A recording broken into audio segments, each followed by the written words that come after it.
Досегашната истрага за пожарот во Кочани се води селективно и потребно е нејзино проширување и со актуелни функционери од власта, сметаат од опозицијската СДСМ. Според нив, токму селективниот начин на кој тврдат дека се води истрагата, ќе биде една од темите на лидерската средба која ја бара лидерот на опозицијата.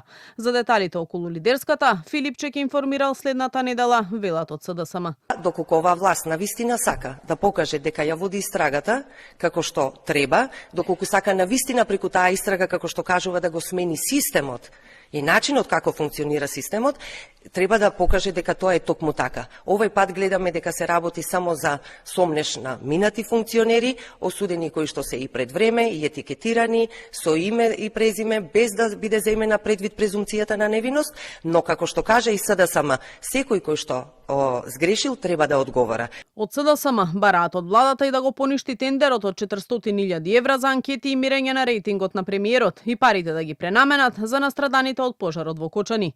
Од ВМРО ДПМН возвраќаат дека и СДСМ во време на нивното владење имале ист тендер за кој потрошиле идентична сума на пари. Ги отфрлаат и обвинувањата за селективност во истрагата за пожарот во Кочани. СДС свесно прави злабуна и волгаризира. Иако ова е истиот тендер кој тие го спроведувале редовно, но очигледно тоа го правеле за да задоволат своји интереси, а не за да ја видат реалната слика за нивните политики.